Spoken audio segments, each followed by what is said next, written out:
Hola, mi nombre es Eva Joana Tolosa Díaz y el de mi compañera es Erika Patricia Cogollo Sánchez. En el día de hoy venimos a hablarles sobre la resolución 5018 del 2019. Esta resolución derogó a la resolución 1348 de 2009.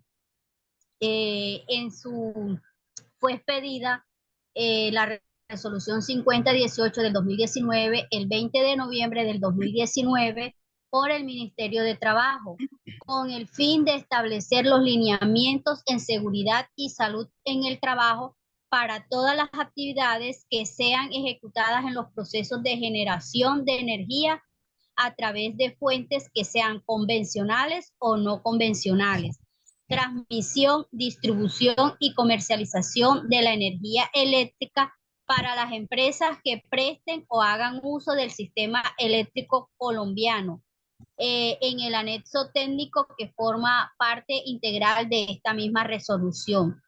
Así lo explica el artículo 1 de esta presente resolución. ¿A quiénes aplica?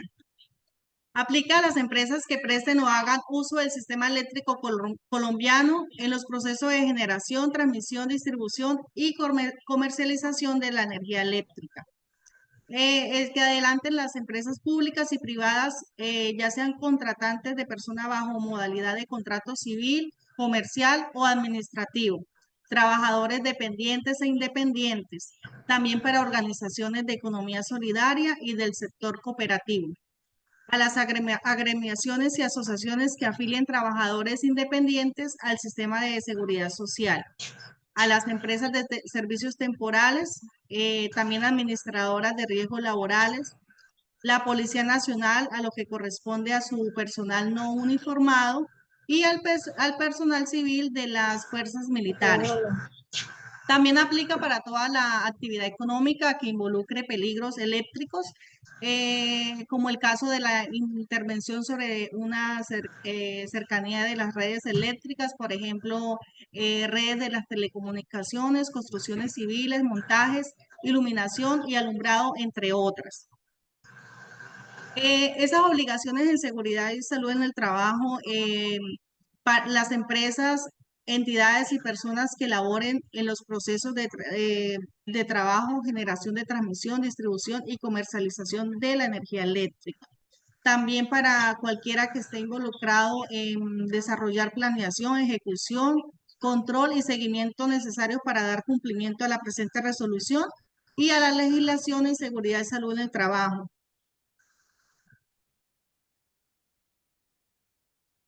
Condiciones para trabajos e instalaciones eléctricas.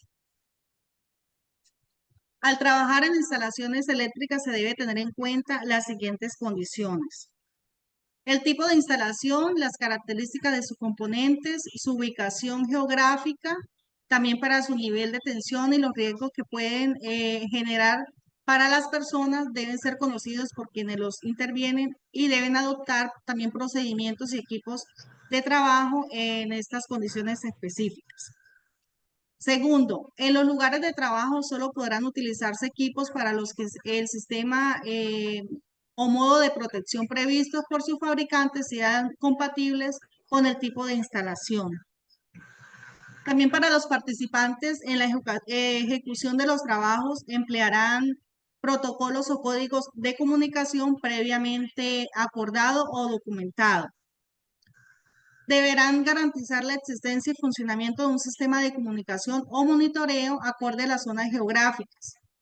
Donde se movilice el personal de la empresa, debe establecer un protocolo de comunicación para garantizar así la ubicación y asegurar la atención en caso de algún evento. Y una persona no podrá dirigirse y realizar trabajos en el mismo lugar, a menos que tenga a cargo un único grupo de trabajo con su participación y no pongan en riesgo la seguridad de las personas y el medio ambiente y también la infraestructura. En el anexo técnico de esta resolución, en el título 1, en el artículo 4, nos habla sobre los métodos de trabajo en equipos e instalaciones eléctricas. Aquí debemos de tener en cuenta que las técnicas o los procedimientos que se utilicen para trabajar en las instalaciones eléctricas, estas serán establecidas por la empresa de acuerdo a su conocimiento, a su desarrollo tecnológico alcanzado y a la normatividad vigente y a las exigencias de las condiciones operativas en la instalación o equipos a intervenir y en los planes de mantenimiento o las condiciones de emergencia que así la requieran.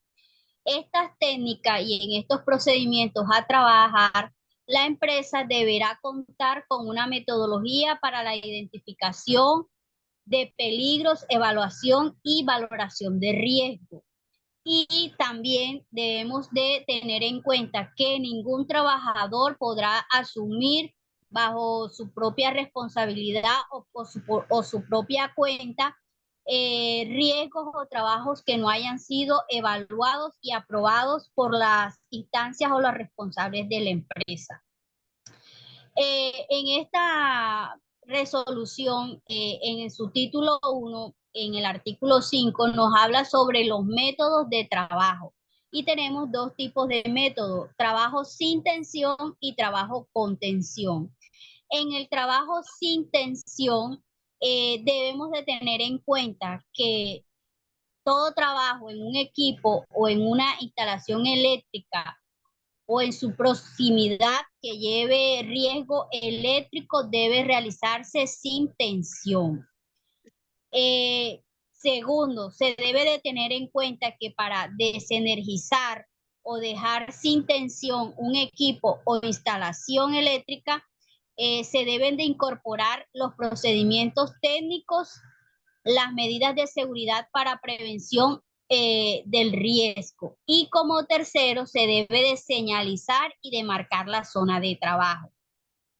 Para nosotros, las personas que efectúen trabajo sin tensión, se deben de tener en cuenta las 5 reglas de oro.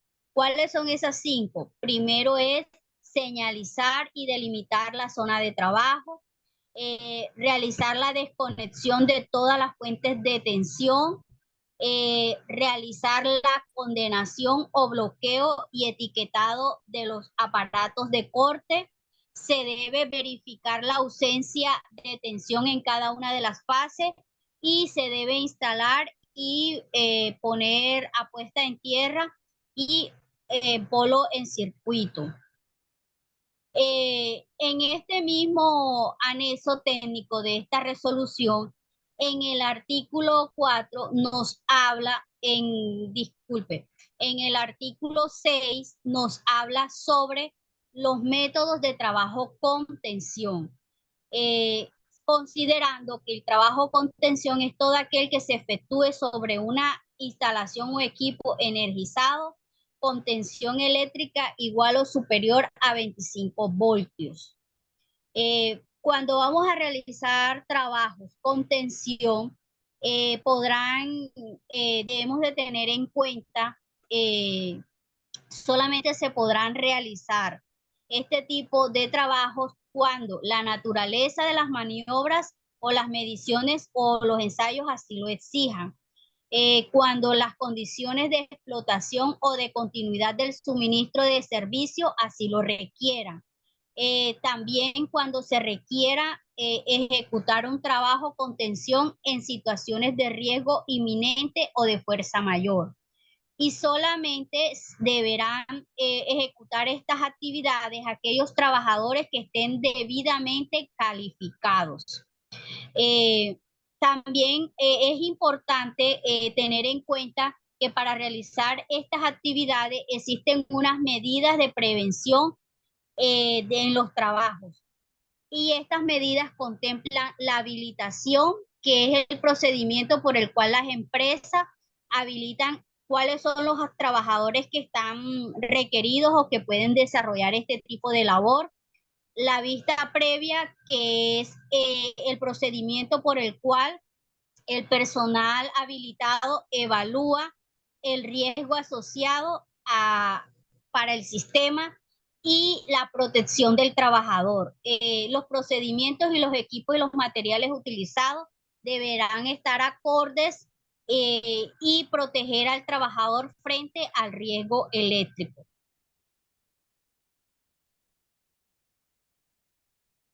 Entre esta resolución también nos habla sobre las sanciones. El incumplimiento a esta resolución puede acarrear sanciones tanto económicas como van desde el cierre definitivo de la empresa. Es importante aclarar que las empresas deben de tener un plan de emergencia. Este plan de emergencia debe actualizarse su matriz de vulnerabilidad por lo menos una vez, como mínimo una vez al año, y deben de incluir las valoraciones de emergencia eléctrica que realice misionalmente la empresa. Perfil ocupacional para personal habilitado en trabajos contención. Para la ejecución segura y eficiente de trabajos contención se requiere personal habilitado con certificación de competencia laboral vigente de acuerdo con la actividad a realizar, siempre y cuando exista la norma de competencia laboral específica vigente que incluya dentro de su perfil ocupacional.